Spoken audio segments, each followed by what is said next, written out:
নইবি পৃথিবীর কোনো মানুষ লাল কালির দাগ দিতে পারিনি, কিয়ামত পর্যন্ত পারবে না। সবাই বলুন নবী পাক সাল্লাল্লাহু আলাইহি ওয়াসাল্লাম জিবরাইল আলাইহিস সালামকে জিজ্ঞেস করছে, জিবরাইল তুমি তো 1,00,000 মতান্তরে 2,24,000 নবীর কাছে এসেছো, কারুর 100 বছর, 200 বছর, 300 বছর, 400 বছর, 600 বছর, 1000 বছর, 2000 বছর, 3000 বছর এক একটা নবী বেঁচেছে। তো জিবরাইল আলাইহিস সালাম মানে ফেরেশতাদের মধ্যে সবচাইতে শ্রেষ্ঠ 1 নাম্বার। এই জিবরাইল আলাইহিস সালামের আগে শ্রেষ্ঠ 1 নাম্বার ফেরেশতা ছিল আল্লাহর কাছে, সেই ফেরেশতাটার নাম কি বলতে? আবা ওয়াস্তাকবারা ওয়া কানা মিনাল কাফিরিন। ইবলিস ছিল সবার বড়। ইবলিস এমন কোন পৃথিবীর জায়গা নাই যে যেখানে সিজদা দেয়নি, আল্লাহর ইবাদত করেনি, আল্লাহর নাফরমানি করায়।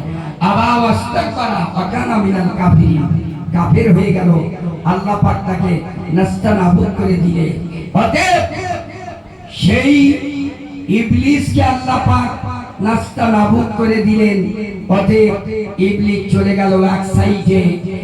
আর তারপরে মালায়েকা ফেরেশতা জিবরাইল আলাইহিস সালামকে আল্লাহ 1 নাম্বার করলেন। আল্লাহর নবী বললেন, জিবরাইল তুমি আমার কাছে বলো তোমার বয়স কত? কে জিজ্ঞেস করছেন? কাকে জিজ্ঞেস করছেন? জিবরাইল আলাইহিস সালাম। জিবরাইল আলাইহিস সালাম বললেন, ইয়া রাসূলুল্লাহ আমার বয়স কত আমি বলতে পারবো না। আল্লাহ নবী বললেন, ভাই জিবরাইল তুমি শুনে নাও।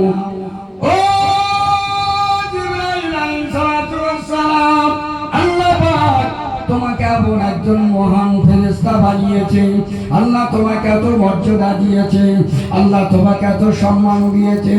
প্রত্যেকটা নবীর কাছে তুমি আসা যাওয়া করেছো। কোন নবীর 100টা মর্যাদা, কোন নবীর 200 মর্যাদা, কোন নবীর 50টা মর্যাদা। ও জিবরাইল আলাইহিস সালাম 100 বছর, 200 বছর, 1000, 2000, 3000 বছর করে প্রত্যেকটা নবীর কাছে এসেছো। ও জিবরাইল আমি রাসূলুল্লাহ, আমার কাছে তুমি একবার নয়, দুবার নয়, আল্লাহ পাকের হুকুমে 24,000 বার আমি রাসূল আমার কাছে হাজির দিয়েছো।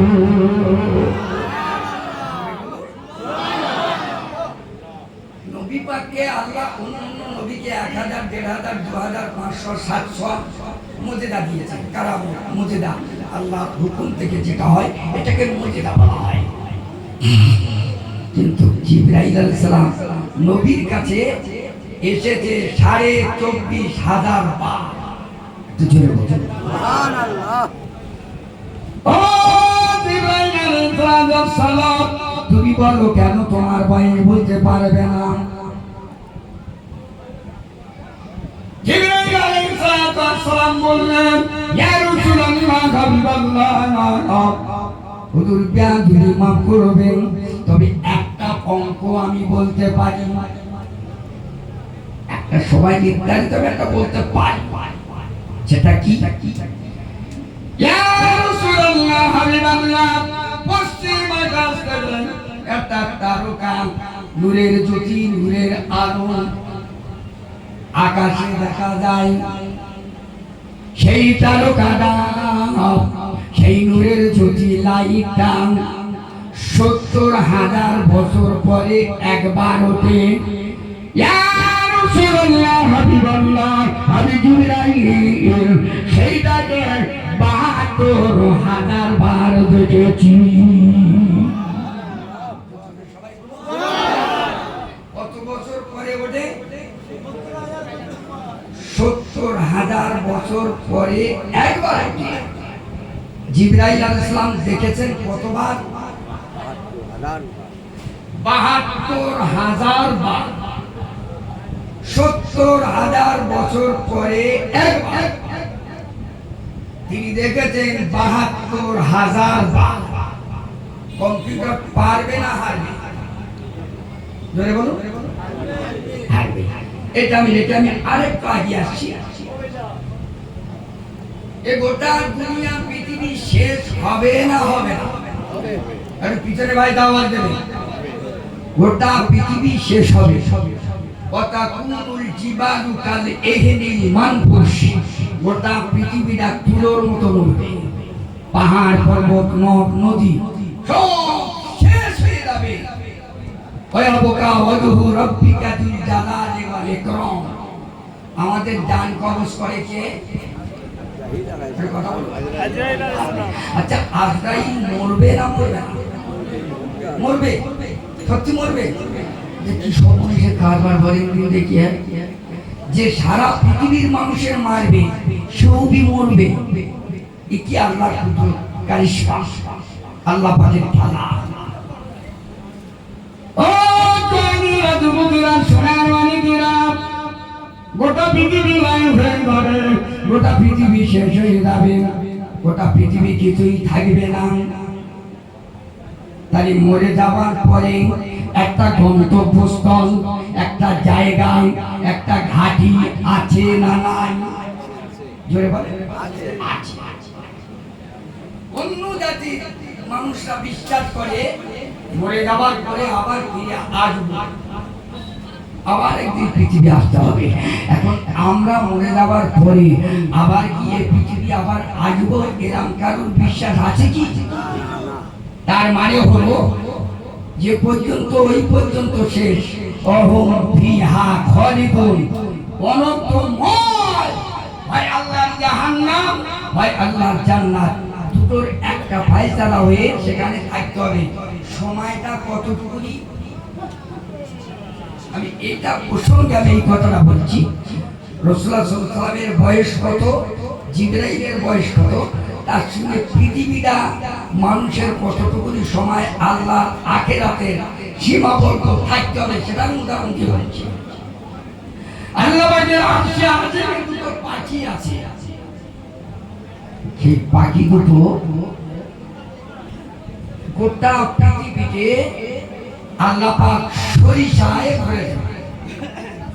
গোটা পৃথিবী আসমান আর জমিনের মাঝখানে বিন্দু মাত্র খালি থাকবে না, গোটা পৃথিবীটা সরিষায় ভরে দেবে। আল্লাহ পাকের জান্নাতে যে দুটো পাখি আছে, একটা পাখি আছে, ও পাখিটাকে হুকুম করবে, হে পাখি, গোটা পৃথিবী দুনিয়ায় আমি সরিষা ভরে দিয়েছি, ওই দুনিয়া থেকে একটা সরিষা নিয়ে তুমি অমুক গন্তব্যস্থলে ফেলে দাও। ওই পাখিটা আসবে ৭০,০০০ বছর ধরে। কত বছর? আমার আলোচনা অসুবিধা লাগছে কি? ৭০,০০০ বছর ধরে আসবে, একটা সরিষা দেবেন, আবার ৭০,০০০ বছর ধরে যাবে। আবার যেখানে ওই সরিষাটা ফেলবেন ওখানে ৭০,০০০ বছর আবার রেস্ট নেবেন।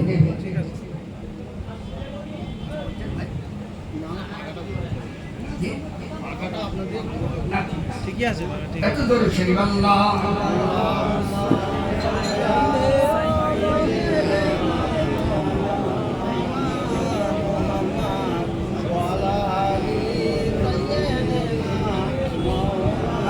আসলো ৭০,০০০ যাবে,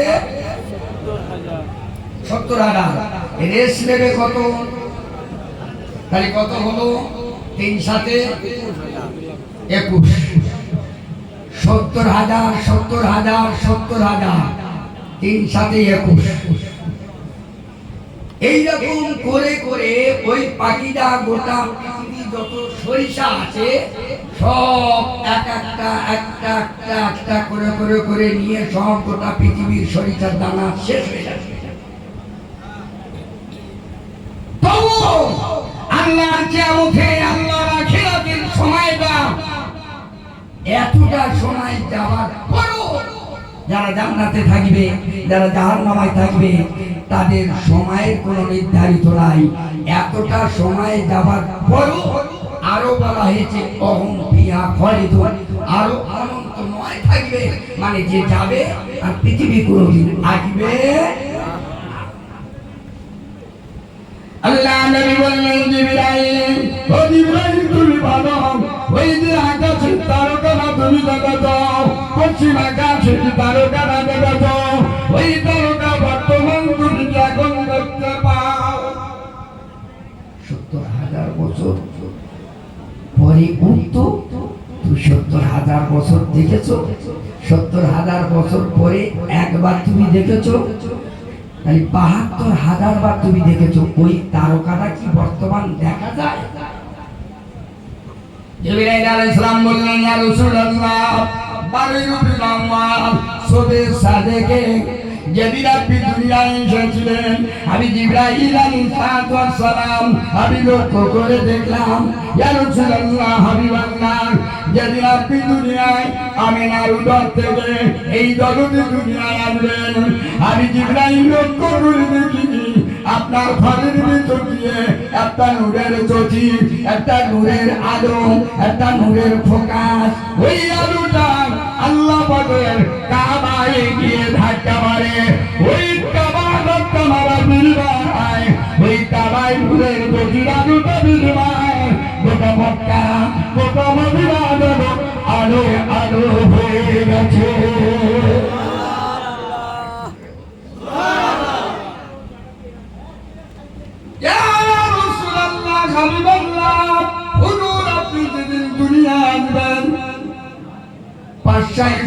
খ্রিস্টাব্দে 12 রবিউল আউয়াল, ইয়া রাসূলুল্লাহ আমি যখন আসবেন আমি ফেরেশতা লক্ষ্য করে দেখলাম আকাশের তারাগুলো গুনগুন গুনগুন করে, চন্দ্র সূর্য আকাশ বাতাস গোটা পৃথিবীর শুধু গুনগুনানির আওয়াজ। শুধু তাই না, তাদের আওয়াজের ভিতরে মারহাবা ইয়া রাসূলুল্লাহ, মারহাবা ইয়া হাবিবাল্লাহ, মারহাবা ইয়া রাসূলুল্লাহ, গোটা পৃথিবীটা জানো আল্লাহর রহমতে ভরে গেছে। শুধু তাই না, আমি জিবরাইল দেখতে পেলাম আল্লাহ পাক যেন গোটা পৃথিবীটা সবুজে সবুজ করে দিয়েছে।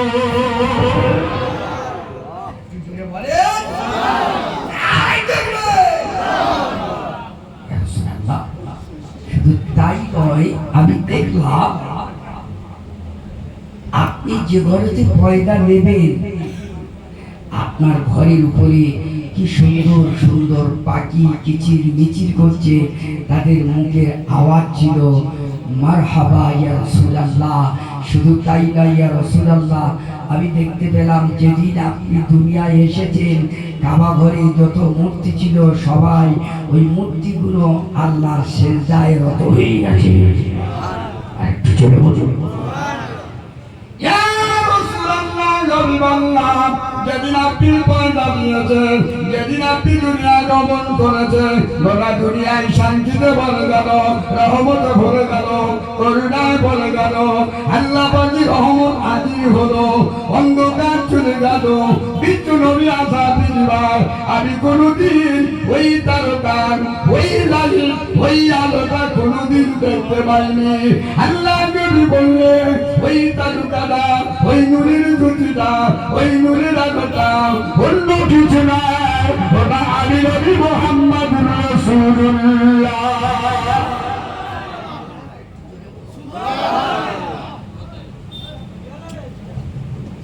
বিশ্ব নবী মুহাম্মদ সাল্লাল্লাহু আলাইহি ওয়াসাল্লাম দুনিয়ার বুকে যখন এসেছে গোটা পৃথিবীটা আল্লাহ রহমতে ভরপুর করে দিয়েছে।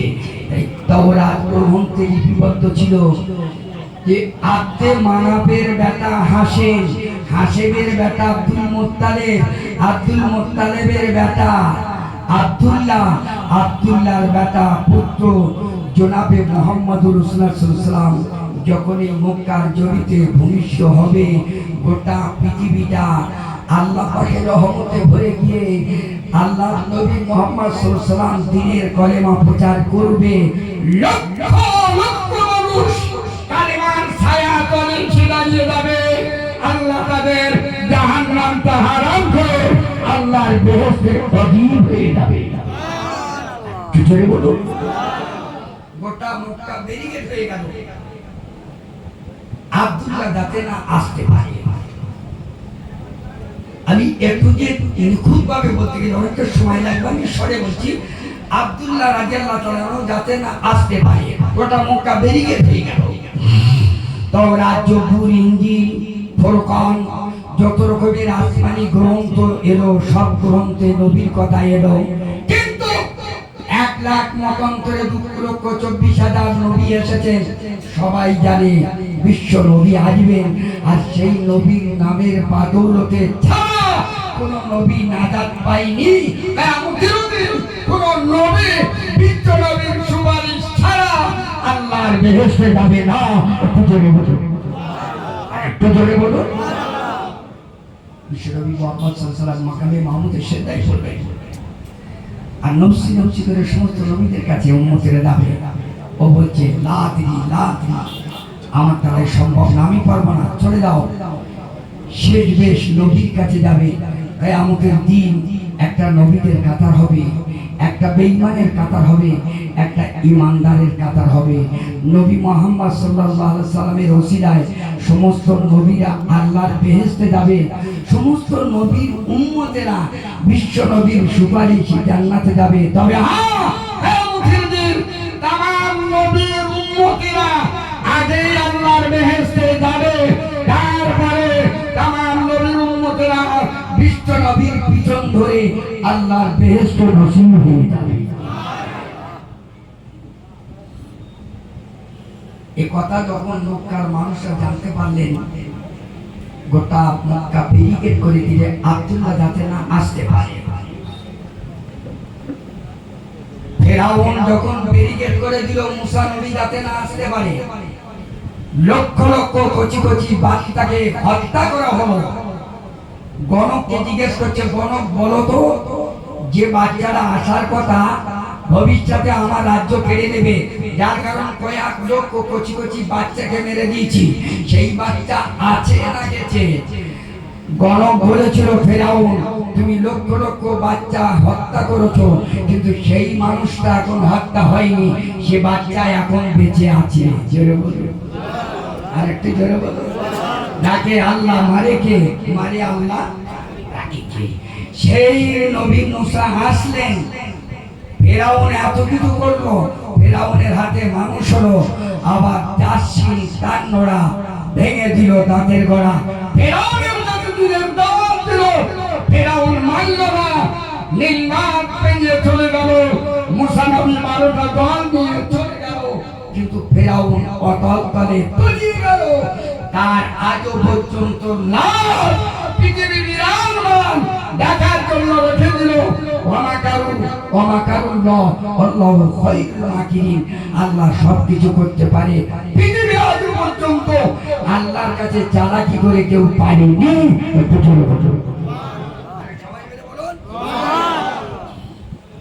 আল্লাহ নবী আনবেন, আল্লাহ নবীরা আনবেন। ইতিমধ্যে সবাই খবর হয়ে গেল, বিশ্ব নবীরা দুনিয়ায় এসে গেল, কেউ বুঝতে পারল না। আল্লাহ নবীরা আসার পরিবার, আল্লাহ নবী আসার পরিবার ওটা ব্যক্তির মাটির মাঝখানে বেড়াতে গেল। ওই বেড়াতে যাওয়ার পরে আব্দুল্লাহ দুই কাদের মাঝখান থেকে একটা নুরের জ্যোতি উঠে গেল। নুরের জ্যোতি আলো নবুয়তের মাঝখান থেকে, দুই কাদের মাঝখান থেকে আকাশ উঠে গেল। সবুজ হয়ে একটা সুন্দর গাছ হলো। এই গাছের তলায় একজন যুবক, দেখিনি দেখবো না, হয়নি হবে না, বিশ্ব সুন্দর, মাথায় সুন্দর পাগড়ি, বিরহান জামা টুপি একজন ব্যক্তি ওই গাছের নিচে দাঁড়িয়ে আছে। মনে হয় যেন চাঁদের চাইতে উজ্জ্বল। একটু জোরে বলুন। আব্দুল্লাহ রাদিয়াল্লাহু তাআলা জিজ্ঞেস করছেন, বাবা তুমি কে? আমি অন্য কেউ নয়, আখির পয়গম্বর জনাবে মুহাম্মদ রাসূলুল্লাহ সাল্লাল্লাহু আলাইহি ওয়াসাল্লাম। আমি গোটা দুনিয়া আসার বিনিময়ে লক্ষ লক্ষ পৌত্রিকা মূর্তি পূজা করনে ওয়ালা আমার হাতে বায়াত হয়ে ঈমানের কলেমা পড়ে নেবে, জাহান্নাম থেকে নাজাত পেয়ে যাবে। আমি হলাম আখির পয়গম্বর। একটু জোরে বলুন। এই বলার পরই উদাও হয়ে গেল। আব্দুল্লাহ প্রথম দিকে তাকিয়ে চারি গেল, আমি কি স্বপ্ন দেখলাম? এই ছেলে, এই কইতে মুস্তানে দাও, তোদের দোষ পরে হবে, আগে অশুদ্ধি সত্যি যাওয়া খাই ওটা দাওয়া করবি রে। এটা কি সিনেমা মঞ্চের মঞ্চে উঠবি আর যাবি আর আসবি? এখানে ওটা আর যাওয়া বিরক্ত করা আল্লাহর নারক। 1 টাকা হারিয়ে গেছে আর 2 টাকার মোমবাতি জ্বালিয়ে যদি খুঁজতে যায়, লাভ হবে না লস হবে? আরে জোরে বলো।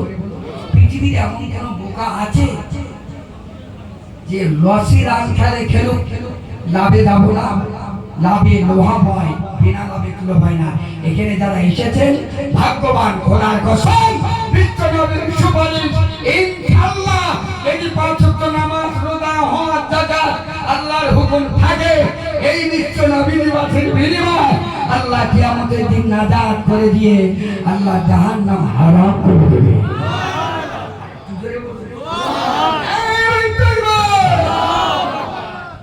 আব্দুল্লাহ এসে গেলেন, মাঠের মাঝখানে গিয়ে উনি দেখলেন মাঝখানে একটা নূরের জ্যোতি উপরে উঠলো, একটা সবুজ আকারের গাছ হলো, গাছের নিচে দাঁড়িয়ে আছে মহাপুরুষ।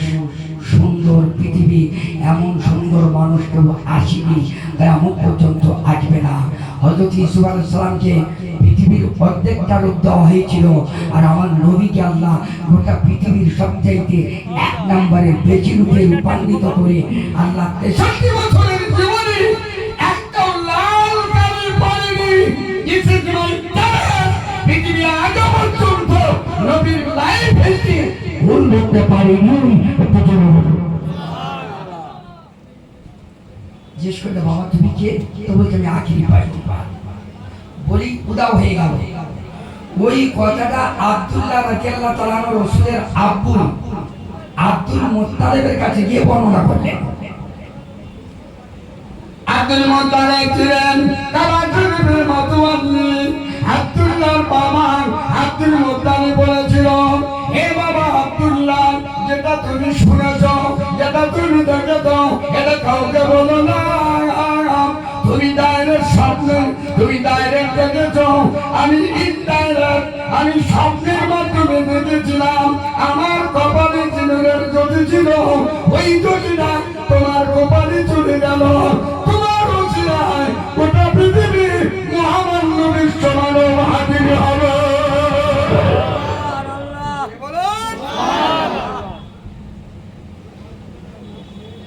কাউকে বলো না। প্রসঙ্গে কথাটা মক্কার জমিনে ছড়িয়ে গেল। ইউসুফ আলাইহিস সালাম যখন স্বপ্ন দেখলেন, স্বপ্ন দেখে বাবা ইয়াকুব বলেছিল ইউসুফ কাউকে বলো না। এখন ইউসুফ আলাইহিস সালাম ভাইদের কাছে বলে দিয়েছে। তার মানে কেন বললেন? বাবা কি অসুবিধা হচ্ছে নাকি? বাবা হচ্ছে? আচ্ছা, যে 1 নম্বর 2 নম্বরে যাবেন বলে যাবেন, এটা রহমতের মজলিস। গেলে একজন আসলে 5 জন, 5 জনের আপনার দায়িত্ব তা নিতে হবে। আজকের দিনটা, আজকের রাত, আজকের আমরা নবীর জন্য আল্লাহর হস্তে আমরা নবীর জন্য সময় দেব। আজকের আগে রাত বাজে সময় কাটাবো না। এটা জোরে বলুন ইনশাআল্লাহ। ভাই আমার আলোচনা কি অসুবিধা লাগছে বলে মনে হয়? তাহলে আপনারা শুনুন। আব্দুল্লাহ কি করলেন? বাড়ি গিয়ে বাবার কাছে সব বললেন। বাবা ঘটনাটা শুনে বলল, বাবা কাউকে বলো না। অথচ আব্দুল্লাহর মুখ থেকে 8-10 বন্ধু বান্ধবের কাছে কথাটা ছড়িয়ে গেল। ইউসুফ আলাইহিস সালাম স্বপ্ন দেখলেন, নবী ইয়াকুব বলতে বারণ করলেন, কিন্তু ইউসুফ নবী বলে ফেললেন ভাইদের কাছে। বলার পরিস্থিতি কি হলো? ইউসুফ আলাইহিস সালামকে ভাইরা নিয়ে কুয়ায় ফেলে দিল। সেই কুয়ায় থেকে উঠে বিক্রি হলো মিশরের বাজারে সবচাইতে বেশি দামে। আর সেই ইউসুফ আলাইহিস সালাম মিশরের সবচাইতে খাদ্যমন্ত্রী হলো, মিশরের বাচ্চা হয়ে গেল। 11 ভাই আবার গিয়ে তার বাবা স্বপ্নের ব্যাখ্যা অনুযায়ী তার পায়ে সেজদা দিল। বলার উদ্দেশ্য, বাচ্চারা বেগমে মাসুম, ছোট ছোট ছেলেরা এরা বেগমে মাসুম হয়। এরা এটা বলে সত্যই বলে, এরা মিথ্যা বলতে পারে না। একটু জোরে বলুন। ইউসুফ আলাইহিস সালামকে বারণ করলেন, ইউসুফ আলাইহিস সালাম বলে দিলেন। আব্দুল্লাহকে বারণ করলেন, আব্দুল্লাহ বলে দিলেন। কেন বললেন? একটা দুনিয়ার উদাহরণ বললে বুঝবেন।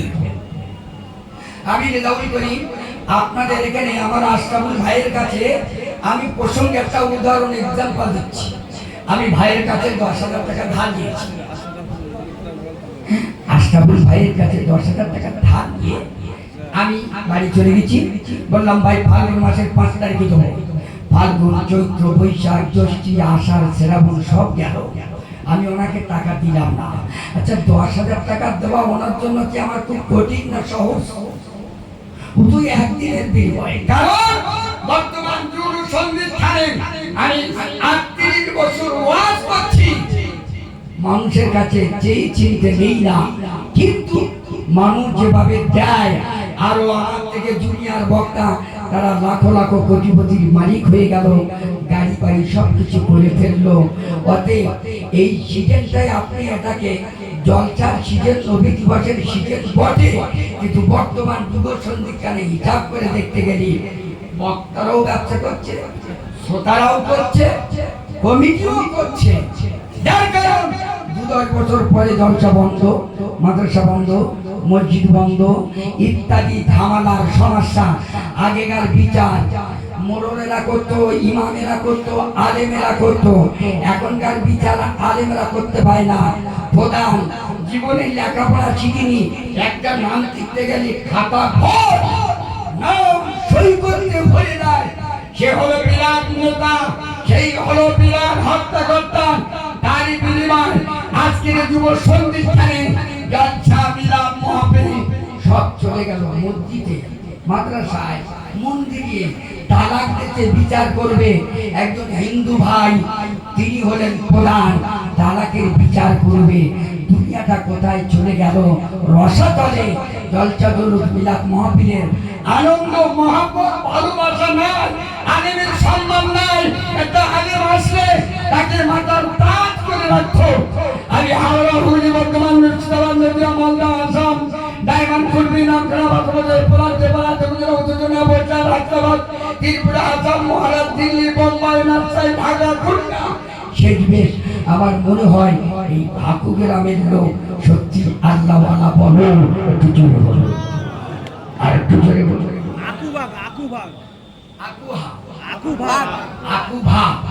যারা শুনছে আমার গলা বুঝে নেবে। তো কথা বলে কি আমি বলতে চাচ্ছিলাম, বর্তমান যুব সন্ধিক্ষণের পরিস্থিতি মানুষের এমন জায়গায় এসে গেছি, আজকের মানুষের ভক্তি, ভালোবাসা, রহমত সব উঠে গেছে। আগে আলেমরা ওয়াজ করে চলে গেলি, কমিটি গলা জড়িয়ে ধরে হাউ হাউ করে কান্ত। খোদার কসম আমি জীবনে দেখেছি। সন্ধ্যাবেলা আসবে, সকালবেলা নাস্তা পানি যাই করে দিক, মুড়ি, চানাচুর, চপ যাই দিক, তাই খেয়ে বেচারীরা আনন্দ করে চলে যেত। এখন রসগোল্লা, পান্তুয়া, লেডিকেন কি খাবে?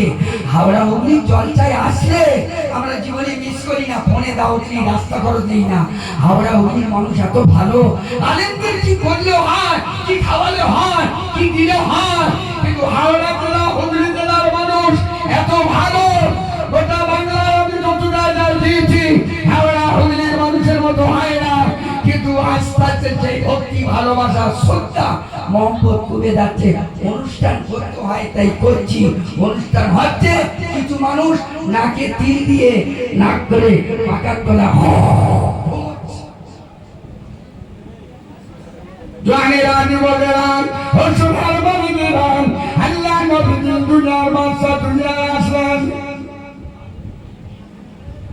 যে কথাটা আমি বলছিলাম, 10,000 টাকা আমি নিয়ে চলে গেছি। ভাই আমার ধরা পায় না। আশরাফুল ভাই একদিন আমার বাড়ি চলে গেছে, ভোটটা দেখে দরজার কাছে বসে গেছে। আমি বাড়িতে প্রবেশ করেছি সকালবেলা। আশরাফুল ভাই এই আমার ছেলেকে বলছি, করছি কে দেখো তো দরজা খুলে বলছি কি ব্যাপার বাবু? তো বলছে আমি হাওড়া জেলায় ভাকুয়া গ্রামের লোক, তোমার আব্বা 10,000 টাকা দিয়েছিল, দেয়নি তাই নিতে এসেছি। ছেলেটা আমার কাছে গিয়ে বলছে আব্বু এই আশরাফুল বাবু আছে তোমার কাছে টাকা নিতে। আমি তখন বলে দিচ্ছি কোচি, তুই বলে দিকে তোর আব্বু কাকুকে বলে দিকে আমার আব্বু বাড়িতে নেই। ও ছেলেটা গিয়ে বলছে কাকু, আব্বু বলছে আব্বু বাড়িতে নেই। বুঝতে? হ্যাঁ। আচ্ছা, এই ছেলেটা এই কথাটা কেন বললেন? নবী বললেন ছেলেরা ছোটবেলায় 10 বছর 12 বছর পর্যন্ত এদের ব্রেনে কোনো ভাইরাস নেই, নিষ্পাপ। তাই রসুল বলতেন রসুল বললেন যে ছোটবেলায় সর্বপ্রথমে মুরু আওলাদুকুম, আগে তোমার ছেলেকে ইসলামিক শিক্ষায় শিক্ষিত করো। সেই ছেলেটা হাফেজ, মাওলানা, কোরআন তেলাওয়াত করে ডাক্তার হোক, মাস্টার হোক, এমএলএ হোক, মন্ত্রী হোক, কমরেড হোক, নেতা হোক, হাজি হোক, গাজী হোক, পীর হোক, ওলি হোক, दरवेश हो, जो कुछ होना चाहिए वो तो उसको होने दे दो, लेकिन पहले इस्लाम की तालीम उसका अंदर देने के बाद वो बाबा मर जाए, लेगा की वसीला अल्लाह जन्नत उसको मिल जाए।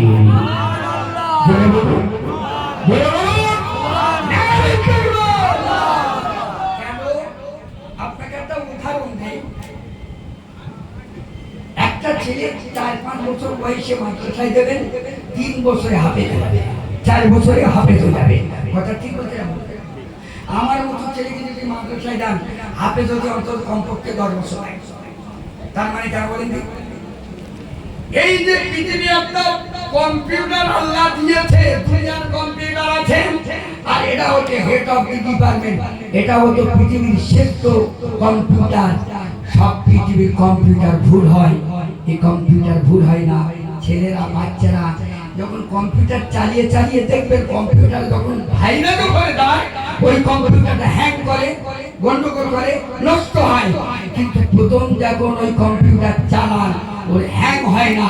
ঠিক ছোট বাচ্চারা, ওরা 12 বছর 15 বছর পর্যন্ত ওদের কম্পিউটার ঠিক থাকে, যেটা দেবে চন্দ্রকের মতো ধরে নেয়। তাই ওই ছেলেরা মিথ্যা কথা বলতে পারেনি, ছেলেরা সত্য বলেছে। আস্তাবুল বাবু, আমার বাবা বলেছে, আমার বাবা বাড়ি নেই। ছোট্ট একটা উদাহরণ দিয়ে বলবেন, আপনারা জলসা দিয়েছেন, তাবারক দেবে কিনা জানিনি। 90% জলসায় তাবারক দেয়, কিন্তু আপনারা তাবারক দেবে কিনা জানিনি। তো ধরুন তাবারক দেবেন, হালুয়া ফলোয়া, বিরিয়ানি, পোক্তা ফলোয়া, যা কিছু দিল সব কিছু খেয়ে দিলেন। খাবার পরে এবারে যখন সাইডে গিয়ে আপনারা ঢেকুর তুলবেন, তার আগে আপনার মূলো খাওয়া দেওয়া হয়েছে। একটু মূলো সবার আগে দিয়েছে, তারপরে হালুয়া ফলোয়া, বিরিয়ানি, পোক্তা ফলোয়া, টেলিদের রসগোল্লা যা ছিল সব দিয়ে খেয়েছেন। বলা পর্যন্ত সাইডে গিয়ে যখন ঢেকুর তুলবেন, কিসের ঢেকুর উঠবেন? জোরে বলে। আচ্ছা, মূলোর ঢেকুর কেন আগে উঠলো? এত কিছু ভালো ভালো দামি খেলাম, কিন্তু মূলো উঠলো কেন?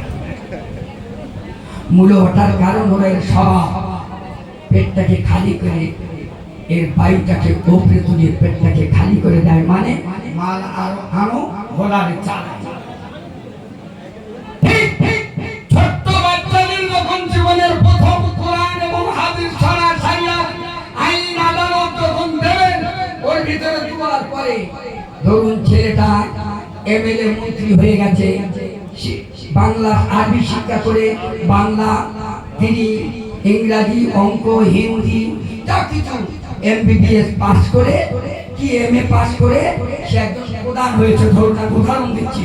তো আপনাদের এখানে ধরুন একটা মিটিং হবে, ওই ছেলেটা মিটিং হওয়ার আগে দেখছে আসরের নামাজের টাইম শেষ, আর টাইম বেশি নেই, অথচ আমাকে বক্তব্য রাখতে হবে। তাই ওই ছেলেটা যখন নামাজ কাদা করে যখন বক্তব্য দিতে যাবে, কোরআন তখন বলে দেবে, একক তো নামাজ কাদা করলে 2,88,00,000 বছর জাহান্নামে থাকতে হবে। আল্লাহর জান্নাত জাহান্নাম আখিরাত অনন্তময়ের জন্য দুনিয়া 60-80 বছর। অতএব তুই আগে নামাজটা পড়ে তারপর তুই লেকচার দিবি। তখন ওই কোরআনকে মূলর মতন ঠেলে দিয়ে দুনিয়ার কাজটা সরিয়ে দিয়ে আল্লাহ জান্নাতের কাজ আগেই করিয়ে দেবে। আব্দুল্লাহ তখন ছোট বয়স, চতুর্দিকে বলে দিল আমার এই ঘটনা ঘটেছে। আবার মক্কার মানুষরা চতুর্দিক দিয়ে আবার বেরিগোট করতে লাগলো, কি সর্বনাশ, এত আব্দুল্লাহ এসে গেল। আব্দুল্লাহ যদি আসেন, বিশ্ব নবী আসবে, আর বিশ্ব নবী আসলে গোটা পৃথিবী উল্টে যাবে, আমাদের কাছে থাকবে না। আব্দুল্লাহর মারার জন্য রেডি। যেদিন বড় আব্দুল্লাহ আমার মাটির মাঝখানে একদিন বেড়াতে যাব, হঠাৎ বস্তু দেখে যায় লক্ষ লক্ষ মানুষ চতুর্দিকে ঝাঁপিয়ে আছে আব্দুল্লাহকে মারার জন্য। যারা মারতে যাচ্ছে আব্দুল্লাহ রাদিয়াল্লাহু তাআলা মাঠের মাঝখানে দাঁড়িয়ে দিয়েছে, আর যারা মারতে যাচ্ছে লক্ষ লক্ষ মানুষ, ওরা যেন দেখছে আব্দুল্লাহ চতুর্দিকে একদম সবুজ পোশাক পরিধান করি বন্দুক সহ যেন একেবারে রেডি হয়ে দাঁড়িয়ে আছে, যে যাবে তাকে মারবে। দু চারজন গেল, যখন মেরে দিল ওরা পিছনের লোকরা ভয়েতে বাড়িতে ফিরে চলে গেল। আব্দুল্লাহর গায়ে একটা পশু আঘাত হলো না। একটু জোরে বলো, একটু জোরে বলো। আব্দুল্লাহর এই পরিস্থিতিটা দেখলেন আব্দুল ওয়াহাব জোহরি। রসুলের নানার নাম কি? রসুলের নানার নাম আব্দুল ওয়াহাব জোহরি। সোনার ব্যবসা করতে অনেক ইতিহাস। যাই হোক, আব্দুল্লাহ ওই দৃষ্টিভঙ্গিখানা আব্দুল ওয়াহাব জোহরি দাঁড়িয়ে দেখলেন, দেখে চিন্তা করছেন, আল্লাহ আমার একটা কন্যা আছে আমেনা, আমার জীবনে একটা ভালো সন্তান খুঁজে পেলাম না, পাত্র পেলাম না, যে দিয়ে সঙ্গে বিবাহ দিতাম আমার আমেনার জীবনটাকে ধন্য হয়ে যেত। জোরে বলুন। আব্দুল ওয়াহাব জোহরি দৌড়ে দৌড়ে আব্দুল মুত্তালিবের কাছে গেল। আব্দুল মুত্তালিবকে বলতে লাগলো, ও ভাই আব্দুল মুত্তালিব, আপনার ছেলে আব্দুল্লাহ আমার কন্যা আমেনার এ দুজনের যদি বিবাহ দেওয়া হয়, এদের দাম্পত্য জীবনে শান্তি হবে, আমার জীবনটা শান্তি হবে, মরণের পর শান্তি হয়ে যাবে। যদি আপনি রাজি হয়ে যান, আপনার আব্দুল্লাহর সঙ্গে আমার আমেনাকে বিয়ে দিতে চাই। চলে বলুন। এর মাঝখানে অনেক ঘটনা। শেষমেশ আব্দুল্লাহর সঙ্গে আমেনার বিয়ে হয়ে গেল। এইবারে একটুখানি বলি, মা আমেনা যিনি রসুলকে পেটে ধরেছিলেন, সেই মা ছিলেন আমেনা কেমন?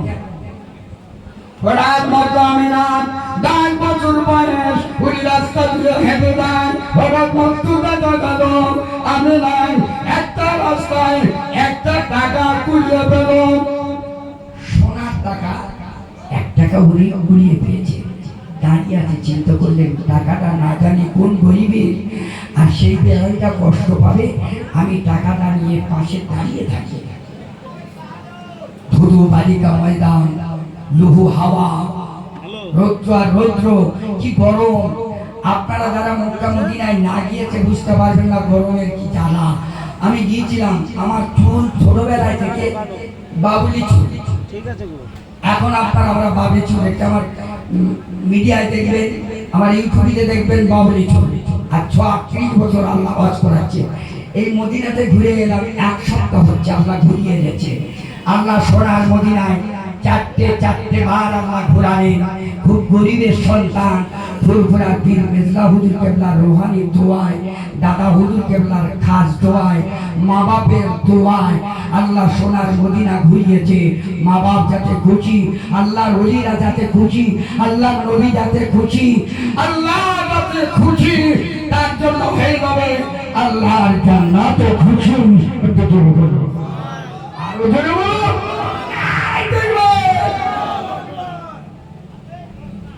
আব্দুল্লাহ রাদিয়াল্লাহু তাআলা আনহু এইবারে সেই আমেনা দাঁড়িয়ে রয়েছে রাস্তায়। হঠাৎ মাত্র একটা বয়স্ক বৃদ্ধা মানুষ রাস্তা দিয়ে হেঁটে হেঁটে যাচ্ছে, একটু যেন জোর বসেছে কিন্তু দুর্বল, জয়ী কমজোর মানুষ। আর রাস্তা দিয়ে লোক যাচ্ছে, আমেনা সাইডে রাস্তায় দাঁড়িয়ে আছে, দেখছে গায়ে থেকে যেন ঘাম ঝরছে, যেন মতির মতন চমকাচ্ছে। একটু জোরে বলতে পারেন না? রাস্তা ছেড়ে জিজ্ঞাসা করলাম না, তুমি এই জায়গা কেন দাঁড়িয়ে আছো? 10 বছর বয়স হয়ে গেল, তুমি বাচ্চা মেয়ে, এই রাস্তায় কেন দাঁড়িয়ে আছো? কষ্ট পাও, সাইডে গিয়ে একটু ছাওয়ায় দাঁড়াও। কোনো কথা শুনলে না, দাঁড়িয়ে আছে। বৃদ্ধা বয়স্ক বাবাজিটা আসতেন, হেঁটে যাচ্ছে। আমেনা জিজ্ঞেস করছে, বাবা তুমি কোথায় যাচ্ছ বাবা? তো বলছে, বাবা আমি গরিব মানুষ, 3 দিন বাড়িতে খাওয়া হয় না, অনাহারে একটা টাকা আমার কাছে সোনার টাকা জোগাড় করেছিলাম, রাস্তায় কোথায় পড়ে গেল আমি জানি না। আমিনা বলছে, আব্বা ওই টাকাটা আমি আপনাকে দিতে পারি যদি আপনি আমার আবদার রাখেন। তো বলছে, কি আবদার করবে মা? বলছে, আমার বাড়িতে যেতে হবে, একটু আপনাকে সুন্দর করে মেহমানদারি করে আপনার পাওয়া, আপনার হারিয়ে যাওয়া টাকা ইনশাল্লাহ আমি আপনার হাতেই তুলে দেবো। আমি যাবো কেন? তো বলছে, আমার আব্বা মা যদি শোনে আপনার এই অবস্থা, আমি যদি আপনাকে রেখে চলে যাই, বাবা মাকে জবাব দিতে পারবো না। আমি আগে নিয়ে গেল বাড়ি ধরার পরে আগে না ওই পুরো মানুষটা বৃদ্ধ বয়স্ক মুরব্বীটা দেয় সুন্দর করে আপ্যায়ন করলেন, মেহমানদারি করলেন, খাওয়ালেন, হাতের টাকাটা তুলে দিয়ে বললেন, বাবা আমার জন্য একটু দোয়া করেন, আল্লাহ যেন এহকাল পরকাল শান্তি দেয়। ওই বয়স্ক মুরব্বীরা আল্লাহর কাছে দোয়া চায়, আল্লাহ তাআলা আমি দোয়া চাই আমি না যেন আল্লাহ সুন্দর একটা স্বামী হয়, আল্লাহ যেন বিশ্ব মহাপুরুষ আমিনার কথা কবুল হয়ে যায়। বলুন, রাসূল বললেন, এই জন্যই মেয়েরা যখন অবিবাহিত অবস্থায় থাকবে 5 ওয়াক্ত নামাজ পড়বে, 5 ওয়াক্ত নামাজের পরে নামাজের পাশে দোয়া চাইবে, আল্লাহ যেন আমার একটা ভালো স্বামী হয়। হিন্দু মায়েরা দেখেছেন, বোনেরা, ওরা বছরে একটা ঠাকুরের পুজো করে, শিবের পুজো, তার মানে আমার যেন বর হয় শিবের মতো। রাসূল বললেন, আমি অবিবাহিত মেয়ে ছেলে, বাবা ছেলে, নারী পুরুষ এরা জোয়ানি বয়সে যুবতী বয়সে আল্লাহর ইবাদত করবে, আল্লাহর কাছে কাঁদবে, আল্লাহ যেন আমার একটা ভালো স্বামী হয়। কিন্তু 90% সংসারে দেখা গেল ছেলে বড় হওয়ার আগে, মেয়ে বড় হওয়ার আগে প্রেম করে, লাভ ম্যানেজ করে, সমস্যা সমাধান করে, বিয়ে করে একটা বাচ্চা হয়ে গেছে, বাপের কাছে এসে বলছে, বাবা বিয়ে করেছি, বাচ্চা হয়েছে, এবারে তুমি দেখাও। আর বাবা মার খোঁজ নেই, জীবন বরবাদ। 90% ছেলেরা মোবাইল, 90% মেয়েরা মোবাইল তাদের কলমের কালি শেষ করে দিয়ে বিয়ে শাদী করে 2 দিন পরে দেখো কলমে কালি নাই, অচল সংসার ভাঙো।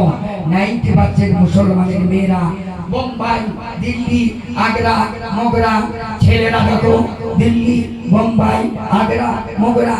তার সঙ্গে আগে দেখতো অবিবাহিত ছেলেরা মেয়েরা প্রেম করতো, এখন দেখি 3-4 ছেলের মা বাপ, এ মা 4 ছেলের মা, 3 ছেলের বাবা প্রেম করে সব পড়ে গেল, ওটাও কোনো খবর নাই। সমাজ রসমানে শেষ, সমাজ বিচার নাই, সমাজে শান্তি নাই, মুসলমানের ঘরে ইসলাম নাই, শান্তি নাই, নামাজ নাই, রোজা নাই, হজ নাই, যাকাত নাই, সুদ, ঘুষ, মদ, দাড়ি, অন্যায়, অত্যাচার, অবিচার, মারামারি, গালাগালি, হানাহানি, ভরপুর শান্তি আর শান্তি, শান্তি নাই, শান্তি সফল, শান্তি শ্মশানে, আর আনন্দ ঘুমবে মাঝখানে। ইস, আজ এতটা মুসলমান যারা জলসায় বসেছি, সত্যিকারে যদি 5 ওয়াক্ত নামাজি হয়ে যেতাম, এই জলসাটা আল্লাহর কাছে অরিজিনাল, আল্লাহ জান্নাতি বান্দা হিসেবে আল্লাহর দরবারে ঘোষণা হয়ে যেত। জোরে বলো। কি বলছিলাম? আব্দুল্লাহ রাদিয়াল্লাহু তাআলা আনহুর সঙ্গে বিয়ে হয়ে গেল, কার? মা আমিনা।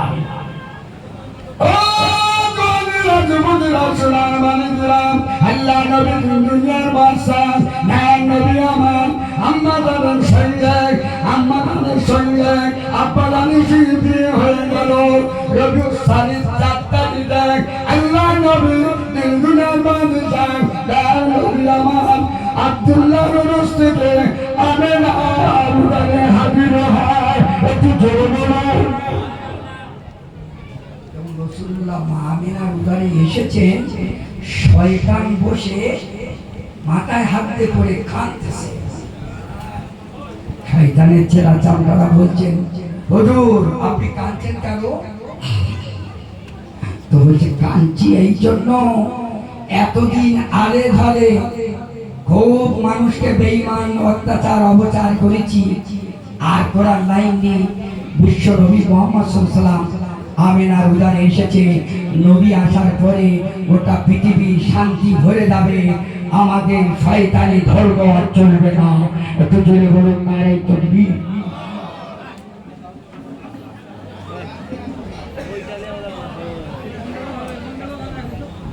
বাবু অসুবিধা হচ্ছে কিছু? একটু দয়া করে মেহেরবানি করে আমার কথা অসুবিধা হলে আপনাদের কষ্ট হলে একটু বলবেন, তাহলে আমি নেমে যাবো। আমার আলোচনা যদি তুমি চাই, যদি হয় ভালো করে শোনেন, জীবন ধন্য হবে।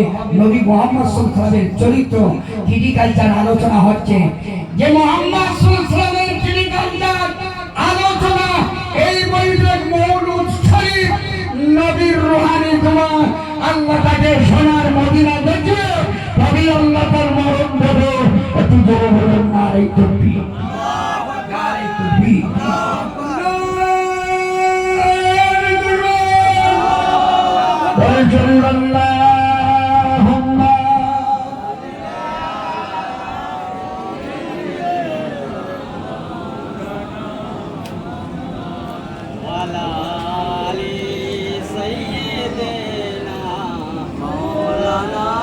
তো আল্লাহ নবী সাল্লাল্লাহু আলাইহি ওয়াসাল্লাম মায়ের উদারে এসেছেন, শয়তান মাথায় হাত দিয়ে কাঁদছে। শয়তানের চেলাচেলারা বলছে, হুজুর কাঁদছেন কেন? বলে আর উপায় নেই, বিশ্ব নবী আখিরি পয়গম্বর আসার সময় হয়ে গেছে। বলছে আসো। শয়তান এই দিকে বলতে লাগলো, ও আমার চেলাচান বাবা, আল্লাহ নবী আসবেন, আল্লাহ নবী আসার পরে দেখ বান্দা যখন লক্ষ লক্ষ বান্দা আল্লাহ পাকের জাহান্নামী হয়ে যাবে, গুনাহ সাগরে ডুবে যাবে, হাবুডুবু খেলবে, ওই বান্দাটা যদি আল্লাহ পাকের সেজদায় পড়ে বিশ্ব নবীর ওসিলায় আল্লাহর কাছে যদি হাত তুলে তুলে কাঁদে, আমার আল্লাহ পাক বিশ্ব নবীর উম্মতকে জাহান্নাম হারাম করে দিলে আল্লাহ পাকের জান্নাত অতিথি হয়ে যাবে।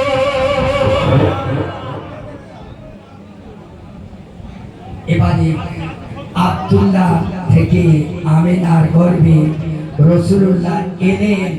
6 মাস পরে রাসূলের আব্বু দুনিয়াতে চিরতরে বিদায় নিলেন।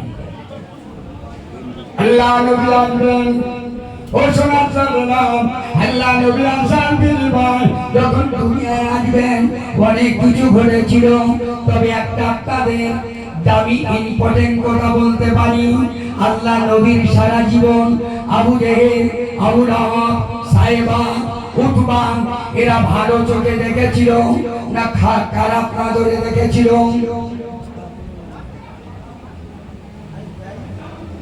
একটুখানি ওয়াশরুম থেকে এত পানি পেশার অভাব হয়ে গেছে। আল্লাহু আকবার, আল্লাহ হেফাজত করুন। তবে আব্দুল্লাহ রাদিয়াল্লাহু তাআলা আনহু থেকে বিশ্ব নবী যখন দুনিয়ায় আসলেন, আবু লাহাব যার শানে একটা সূরা নাযিল হয়েছিল, ওই সূরাটার নাম হলো সূরা লাহাব। তাব্বাত ইয়াদা আবি লাহাবিন ওয়া তাব্বা মা আগনা আনহু মালুহু ওয়া মা কাসাব সায়াসলা নারান যাতা লাহাবিন ওয়া ইমরাতুহু হাম্মালাতাল হাতাব ফি জিদিহা হাবলুম মিন মাসাদ। এই সূরাটা নাযিল হয়েছিল মক্কায়, ঠিক আবু লাহাবের শানে। কেন? আল্লাহ নবীকে ছোট্টবেলায় থেকে সবাই রাসূলকে আস-সাদিক আল আমিন সত্যবাদী বলতেন, রাসূলকে বিশ্বাস করতেন। কেন? 63 বছর লাইফ হিস্ট্রি পৃথিবীর কোন মানুষ নবীর গোটা জিন্দেগিতে কলঙ্কের দাগ দিতে পারিনি। তাই ছোট্টবেলা থেকে নবীকে আস-সাদিক আল আমিন বলে ডাকতেন। আল্লাহ নবী সাল্লাল্লাহু আলাইহি ওয়াসাল্লাম আবু লাহাব, আবু জেহেল, হযরত হামজা রাদিয়াল্লাহু তাআলা আনহু, আবু তালেব, আব্দুল মুত্তালিব নবীকে খুব ভালোবাসতেন, খুবই ভালোবাসতেন। যেদিন আবু কুবাইস পাহাড়ে দাঁড়িয়ে রাসূলুল্লাহ বলেছিল, চাচা আবুল আহাব, আমি যদি বলি যে পিছন থেকে শত্রু একদল ঝাঁপিয়ে আসছে আমাদের মারার জন্য, আপনি বিশ্বাস করবেন না করবেন না? তারা বলেছিল অবশ্যই মানবো। আপনি সাদেক মিথ্যা কথা বলতে পারেন না। সেদিন নবী বলেছিলাম কুলু লা ইলাহা ইল্লাল্লাহ তুফলিহুন, তোমরা কালেমা পড়ে নাও, আল্লাহ জান্নাতে নিয়ে যাবে। আমি বিশ্ব নবী বলছি, যারা জাহান্নাম থেকে নাজাত পেতে চাও, আল্লাহর কালেমা ওয়ালা হয়ে যাও। একটু জোরে বলুন। সেদিন আবুল আহাব পাথর নিয়ে রাসূলকে ছুঁড়ে মেরেছিলেন। অমনি কোরআনের আয়াত নাযিল হয়ে গেল, তাব্বাত ইয়াদা আবি লাহাবিন ওয়া তাব। এখন এই আয়াতটা নাযিল করেছে নবী, নাযিল করেছে না আল্লাহ করেছে? একটু উত্তর দেবেন? জোরে বলেন। আল্লাহ নাযিল করেছে। যখনই আল্লাহ নাযিল করেছে, আবুল আহাব ওই আয়াত শুনে পুরো গোটা শরীর আগে গড়গড় করতে লাগলো। আবুল আহাবের দুটো ছেলে ছিল, উতবা আর উতাইবা।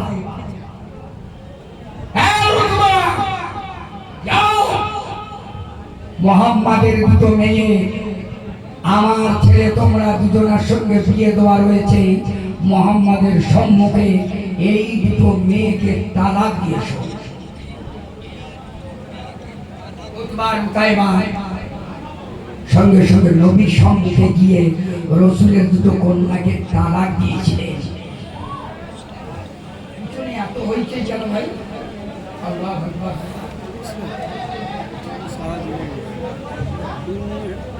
ভাই পিছনে দাঁড়া, চিল্লাচিল্লি করছে, অনুরোধ একটু সন্ধ্যের ভাইদেরকে শুনতে দেন, একটু দয়া করে একটু আওয়াজ দেন না রে তকবীর, না রে তকবীর। তাই এই সূরাটা নাযিল হলো আবুল আহাবের সাথে। আবুল আহাব রেগে গড়গড় করে আল্লাহ নবীর উপরে ক্ষোভ দেখিয়ে দুটো কন্যাকে তালাক দেওয়ার কথা বললেন। উতবা আর উতাইবা নবীর সামনে যে বলতে, নবী মুহাম্মদ রাসূলুল্লাহ, আজকে তোমার দুটো মেয়েকে আমরা দুই ভাই তালাক দিলাম। তো বলো তো দেখি, বাপ মা হাজার গরিব মানুষ, যদি মেয়ের প্রতি জামাই কোনো টর্চারিং করে, শ্বশুর বাড়িতে যদি মেয়ে কষ্ট পায়, ভিক করে খেলো, তার বাবার মনে কষ্ট হয় না হয় না? আল্লাহ নবী বলেছেন, যার তিনটে মেয়ে সে আল্লাহর জান্নাতি। একটু জোরে বলো, সবাই বেরো বেরো। সাহাবারা বললেন, ইয়া রাসূলুল্লাহ, যদি একটা মেয়ে হয়? রাসূল বললেন, তাও জান্নাতি। তো সাহাবারা বললেন, ইয়া রাসূলুল্লাহ, যদি দুটো মেয়ে হয়? বলে তাও জান্নাতি। রাসূল সাহাবারা বললেন, ইয়া রাসূলুল্লাহ, যদি তিনটে মেয়ে হয়? তো বলে তিনটে মেয়ে হলেও মেয়ের বাবা জান্নাতি। জোরে বলো। শুধু মেয়ের বাবা তিনটে মেয়ের জন্ম দিয়েছে বলে জান্নাতি নয়। ওই তিনটে মেয়েকে মানুষের মতো মানুষ বানাতে হবে। ওই তিনটে মেয়েকে মা রাবিয়া বসরির মতন বানাতে হবে। ওই তিনটে মেয়েকে মা ফাতেমার মতন বানাতে হবে। ওই তিনটে মেয়েকে মানুষের মতন মানুষ বানাতে হবে। পর্দা, শরিয়া, নামাজি, রোজাদার, আল্লাহওয়ালা, দিনদার, শরিয়া তোয়ালা বানাবেন। আল্লাহ নবী বলেছে, খোদার কসম, ওই মেয়ের বাবা বেশা আল্লাহর জান্নাতে যাবে। একটু জোরে বলুন।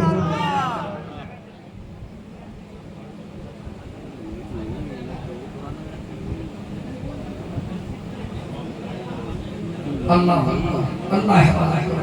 একটু মহব্বতে আল্লাহুম্মা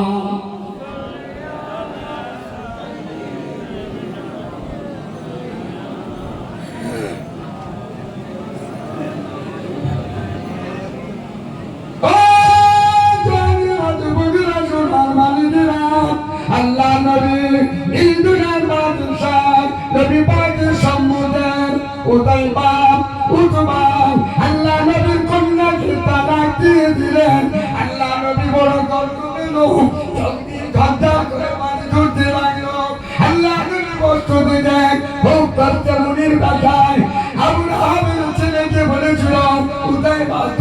বানিয়ে খাবে। এই কথাটা রাসূলুল্লাহ জবান দিয়ে যখন পার হয়ে গেল, তো উতবার উতাইবা বাড়ি চলে এলো বাবাকে বলছে, বাবা, এই আবু লাহাব, তোমার ছেলেকে আমরা প্রমাণ করে দিলাম, মুহাম্মাদের কোনো ঘটনাকে তালাক দিয়ে দিলাম। আবু লাহাব বলতে লাগলো, উতবা, বিশ্ব নবী মুহাম্মদ সাল্লাল্লাহু আলাইহি ওয়াসাল্লাম কি কিছু বলেছিল? তবে যে কিছু বলিনি, তবে একটা কথা বলেছে। তবে যে কি? তো যে আবু লাহাবের বেটা উতাইবা ওকে বাগে খেয়ে দিয়েছে। এই কথাটা যখন আবু লাহাব শুনতে পেয়েছে যে বিশ্ব নবী এই কথা বলেছে, তা আবু লাহাব জিভে কামড় খেয়ে অবাক হয়ে গেছে। একটু আস্তে করে বলবেন, সবাই বাপ বেটা মিলে বলবেন।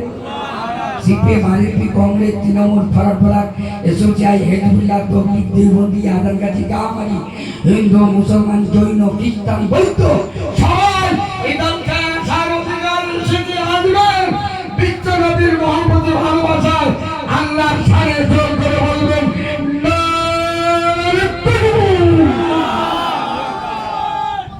আবু লাহাব জিভে কামড় খেয়ে অবাক হয়ে গেছে। উতবা উতাইবা বলছেন, বাবা এত অবাক হলেন কেন? ও বাবা মানছে না, উতবা উতাইবা, আমি আবু লাহাব আল্লাহ নবীকে মানিনি, আল্লাহ নবীকে ভালোবাসিনি, আল্লাহ নবীকে আমি ভালো চোখে দেখিনি, আল্লাহ নবী আমি অত্যাচার করি, আল্লাহ নবীকে আমি খারাপ নজরে দেখি। কিন্তু আল্লাহ পাক আল্লাহ নবীকে যা বলে, আল্লাহ নবীকে যে ভালোবাসে, আল্লাহ নবী যা বলে, আল্লাহ পাক কবুল হয় না। একটু জোরে বলুন। এক সময় আবু সুফিয়ান 1 বছর ধরে নবীকে জবাই করবে, শহীদ করবে, 1 বছর ধরে তরবারি ঝাঁক দিল, আল্লাহ নবীকে শহীদ করে দেব। যুদ্ধের ময়দানে গেল, আবু সুফিয়ানকে একটা সাহাবা একটা খাজুরের ঝাঁক নিয়ে ছোট্ট করে মারলো। ওই মারার বিনিময় আবু সুফিয়ান এত জ্বালায় ছটফট করতেছে, মনে হয় যেন আবু সুফিয়ান এই মুহূর্তে মরে যাবে। আবু লাহাব আবু জেহেল বলছে, বেয়াদব কোথাকার, তুই 1 বছর ধরে নবীকে জবাই করলি, তরবারি ঝাঁক দিছি, আর একটা খাজুরের ছাড়া তোর গায়ে লেগেছে, এত জ্বালান চলন হচ্ছে, এত ছটফট করছি, ব্যাপার? আবু সুফিয়ান বলেছিল, ভাই আবু লাহাব, এই যে আল্লাহ নবীর সাহাবাদের একটা খাজুরের ছাড় আমার গায়ে লাগার বিনিময় যে যন্ত্রণাটা আমি অনুভব করছি, এই জ্বালার যন্ত্রণাটা দেখি তাম মক্কাবাসীর বন্টন করে দিই, তবু তারা এই যন্ত্রণার জ্বালা তাম মক্কাবাসীরা সহ্য করতে পারবে না।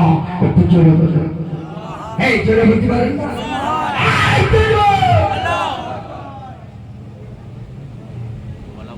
তাই রসুলের সাহাবারা ছিল 370, হাজার হাজার বেদি। এরা খাজুরের ছাপ নিয়ে এরা যুদ্ধ করে ময়দানে জিতে গেল। এটা হলো আল্লাহর মদদ। একটু জোরে বলুন। যে কথা বলছিলাম, তো আবু লাহাব বলছে, দেখো আমি কেন অবাক হয়েছি তুমি জানো?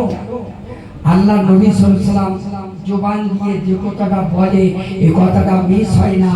অতএব আমার মুখের মধ্যে বাড়ি খাবে নবী বলেছে, আমি যতই আটকে রাখি এটা মানা সম্ভব নয়, আটকে রাখা সম্ভব নয়। আমার ছেলেকে বাড়ি খাবেই খাবে, নবীর কথা কোনোদিন রদ হবে না। একটু জোরে বলুন। এই জোরে বলুন। তাই নবীকে মানতেন না, কিন্তু নবীর কথা বিশ্বাস করতেন। আজকে আমরা নবীর উম্মত, নবী দিবস করছি। নবীকে ভালোবাসি, তাই নবী দিবস করছি, নবীকে মহব্বত করি। টাকা পয়সা অর্থবিত্ত সম্পদ সব উদ্ধার করে দিলাম বিশ্ব নবী দিবস পালন করার জন্য। কিন্তু আপনারা বুঝে হাতে বলেন দিন, এখানে যতগুলো মানুষ আছি, কতগুলো মানুষ পাঁচ ওয়াক্ত নামাজি কারা? হাত দেখালি ফেল হয়ে যাবে। কতগুলো 5 ওয়াক্ত নামাজি যদি হাত তোলা হয় আপনারা পরীক্ষা ফেল করে ফেলবেন। শুধু নবী দিবস নিয়ে নবীর ভালোবাসায় এটা হয় না। নবী যার জন্য ইন্তেকাল করার সময় পর্যন্ত নবী শুধু বলেছিল নামাজ নামাজ নামাজ। এটা রেখে দে। প্রসঙ্গে একটা ছোট্ট একটা কথা মনে আছে, সেটা আমি বলছি। যেখান থেকে ছেড়ে যাচ্ছি মনে করবেন আমি ওখানে আসবো না, আবার ফিরে আসবো। ছোট্ট করে একটা কথা বলি। বর্তমান যুব সন্ধিক্ষণে একটা বই উঠেছে, বইটার নাম হলো দা 100। কি নাম বলেছি? তার মানেটা কি? যে 100 মহামনীষীর জীবনী লেখা আছে, 100 মহামনীষীর জীবনী লেখা আছে। তারপরে একটা বই লিখেছে 200। আচ্ছা, লিখেছেন যিনি কে? আমার মতো মুসলমান নয়, জাতি খ্রিস্টান, নাম হলো এই ইসহাক, একজন বিখ্যাত পণ্ডিত মানুষ।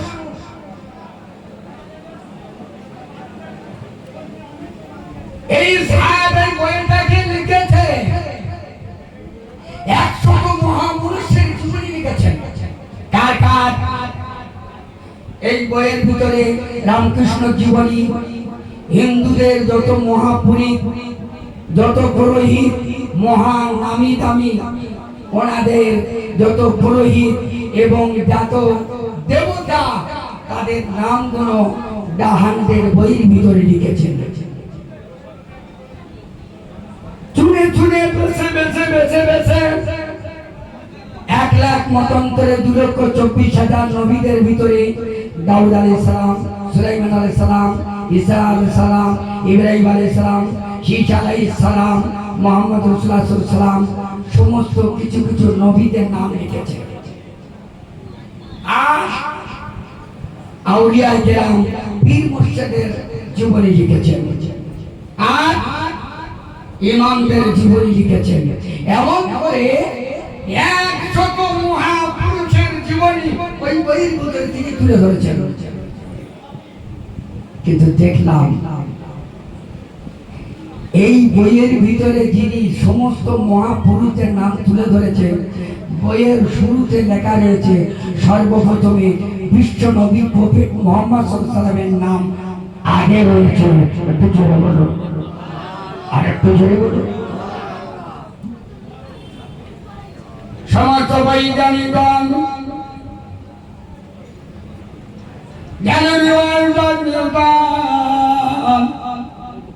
এনারা বলতে লাগলেন এই সাতটি বইটা লিখেছ, এই বইটার ভিতরে তুমি নবীদের নাম লিখেছ, মহাপুরুষদের নাম লিখেছ, ইমামদের নাম লিখেছ।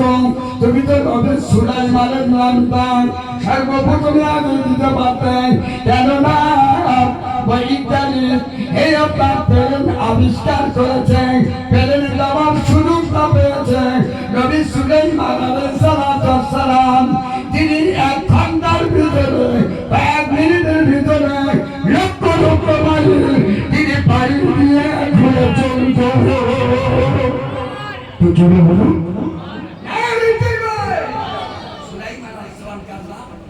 এমন মর্যাদা দিয়েছিলেন, গোটা পৃথিবী ভ্রমণ করতে। দাউদ আলাইহিস সালাম, তাকে মর্যাদা দেওয়া হয়েছিল লোহা দিয়ে, হাতের দ্বারাই অস্ত্র বানাতেন, লোহা দিয়ে সবকিছু কাজ করতেন। ঈসা আলাইহিস সালাম বিনা বাপে পয়দা। ঈসা আলাইহিস সালাম যদি অসুস্থ মানুষের গায়ে হাত দিয়ে দিত, শেফায়ে কুল্লিয়া হয়ে যেত, শেফা হয়ে যেত, ভালো হয়ে যেত। আমাদের আরো বলতে সপ্তাহে বড় একজন ধর্মযাজক, তিনি হিন্দুদের মহাপুরুষ। ওর নামটা জানাতুল্লাহ দিলেন, নবী ঈসা আলাইহিস সালামের নামটা আগে কেন দিলেন, সুলাইমান আলাইহিস সালামের নামটা আগে কেন দিলেন, সমস্ত ইমামদের নামটা দিলেন, তুমি মুহাম্মদের নামটা কেন আগে দিলেন? আমি মোহাম্মদ সাল্লাল্লাহু আলাইহি ওয়াসাল্লামের নাম কেন দিয়েছি শুনবে? আমি যত মহাপুরুষ যতগুলো নাম আমার বইয়ের ভিতরে আমি দিয়েছি, সমস্ত হিন্দু মুসলমান জৈন খ্রিস্টান বৌদ্ধ জাতি ধর্ম বর্ণ নির্বিশেষে সমস্ত ধর্ম যাজকদের নাম আমার বইয়ের ভিতরে দিয়েছি। তাদের লাইফ হিস্ট্রি একটু তামাম লাইফ হিস্ট্রিকে আমি গবেষণা করে আমি দেখেছি, কারোর না কারো কিঞ্চিত পরিমাণ হলো তার কলঙ্কের দাগ আছে।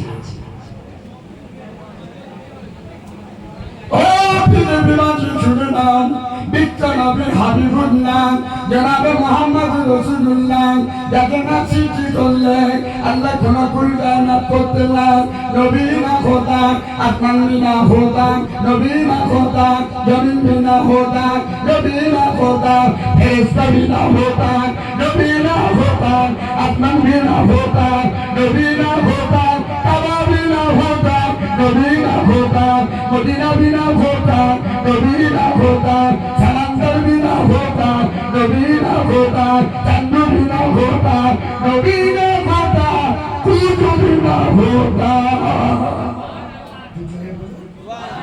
নবী না বলে পৃথিবীর কিছুই হতো না, কথা ঠিক না ভুল? তাই আমি এই যে বিশ্ব নবীর নামটা আগে দিয়েছি একটাই কারণ, সমস্ত মহাপুরুষের জীবনী ঘেটে কিছু না কিছু কলঙ্কের দাগ পেয়েছি, কিন্তু বিশ্ব নবী প্রফেট মুহাম্মদ সাল্লাল্লাহু আলাইহি ওয়াসাল্লামের 63 বছরের জীবনীতে আমি চুল পরিমাণ লাল কালির দাগ খুঁজে পাইনি। একটু আস্তে করে বলি ভালো হতো না? নবীর মহাব্বতকে আস্তে করে বললে ভালো হতো না? একটু জোরে আওয়াজ দিলে হতো না? বলছেন নবী মুহাম্মদ সাল্লাল্লাহু আলাইহি ওয়াসাল্লামের 63 বছরের জীবনী স্বচ্ছ পরিমাণ আমি লাল কালির দাগ খুঁজে পাইনি।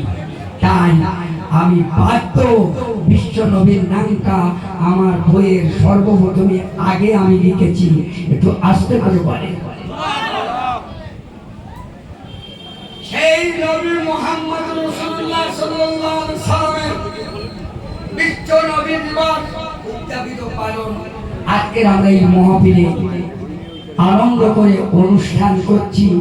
গজল কেরাত ভালো ভালো আলেম ওলামায়ে আমরা হাজির করেছি। তো দরুদ শরীফ আল্লাহু